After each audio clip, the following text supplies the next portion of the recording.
প্রিয় দর্শক, স্বাগত জানাচ্ছি সুরমা টিভি 24 এর নিয়মিত আয়োজন আজকের শীর্ষ সংবাদে। আমি হাবিবুর রহমান। শুরুতেই জানিয়ে দিচ্ছি আজকের দেশের শীর্ষ সংবাদগুলি। তিনবারের সাবেক প্রধানমন্ত্রী শহীদ রাষ্ট্রপতি জিয়াউর রহমানের স্ত্রী ও বিএনপি চেয়ারপারসন খালেদা জিয়ার চিকিৎসার খোঁজ খবর নিয়েছেন প্রধান উপদেষ্টা অধ্যাপক ডক্টর মোহাম্মদ ইউনূস। বাংলাদেশ জামাতে ইসলামের সেক্রেটারি জেনারেল মিয়া গুলাম পরোয়ার বলেছেন, একটি জাতির মোরালিটি যখন নষ্ট হয়ে যায় তখন সেগুলো জিইয়ে রেখে কাঠামোগত ও মূল পরিবর্তন করা যায় না। তিনি বলেন, সমস্যা সমাধানের একমাত্র পথ রাষ্ট্রের কাঠামোগত এবং নেতৃত্বের গুণগত পরিবর্তন করতে হবে। আসন্ন ত্রয়োদশ জাতীয় সংসদ নির্বাচনের মধ্য দিয়ে ভবিষ্যৎ বাংলাদেশের গণতান্ত্রিক পথ চলার রূপরেখার সূত্রপাত হতে যাচ্ছে বলে মন্তব্য করেছেন নির্বাচন commissioner brigadier general Abul Fazal Mohammad Sanaullah.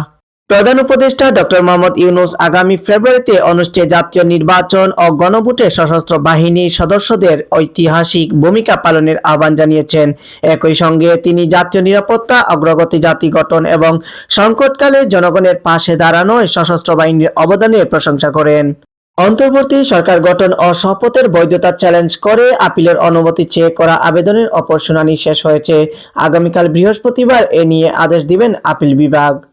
প্রিয় দর্শক, আপনারা এতক্ষণ শুনছিলেন আজকের দেশের শীর্ষ সংবাদ। এবার থাকছে আন্তর্জাতিক শীর্ষ সংবাদগুলি। 2027 সালের মধ্যে রাশিয়ার গ্যাস আমদানি নিষিদ্ধ করবে ইউরোপীয় ইউনিয়ন। আজ বুধবার জোটের সদস্য রাষ্ট্রগুলো এই যুগান্তকারী চুক্তিতে সম্মত হয়েছে। জাতীয় নিরাপত্তা ও জননিরাপত্তার কারণে দেখিয়ে 19টি অ-ইউরোপীয় দেশের অভিবাসীদের দাখিল করা সব অভিবাসন আবেদন স্থগিত করেছে ট্রাম্প প্রশাসন। এর মধ্যে গ্রিন কার্ড ও মার্কিন নাগরিকত্বের প্রক্রিয়াকরণও অন্তর্ভুক্ত। কারাবন্দী পাকিস্তানের সাবেক প্রধানমন্ত্রী ইমরান খান পুরোপুরি সুস্থ আছেন বলে জানিয়েছেন তার বোন উজমা খান। রাওয়ালপিন্ডির আদিয়ালা কারাগারে ভাইয়ের সঙ্গে সাক্ষাৎ শেষে বেরিয়ে আসার পর তিনি সাংবাদিকদের এই তথ্য নিশ্চিত করেন।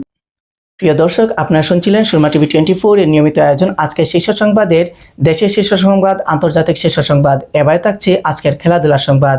প্রথমবার বিপিএল এ দল পেয়েছে নোয়াখালী। নবাগত দল হিসেবে বেশ আলোচনায়ও আছে তারা, তবে নিলামের টেবিলে পরিকল্পনা সেভাবে কাজে লাগাতে পারেনি। কিছুটা হতাশ হতে হয়েছে তাদের।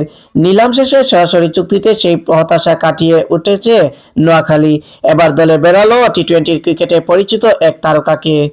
নতুন মালিকানা আর নতুন নামে বিপিএল এসেছে সিলেট টাইটান্স। নিলামের আগে থেকেই চমক দেখানো শুরু করেছে ফ্র্যাঞ্চাইজিটি। নিলামেও দেখা গিয়েছিল সেই ধারা, তবে নিলামে বিদেশি খেলোয়াড় নেওয়ায় অনীহা ছিল ফ্র্যাঞ্চাইজিগুলোর।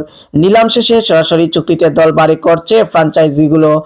সেখানে এবার চমকটা দিল সিলেট টাইটান্স।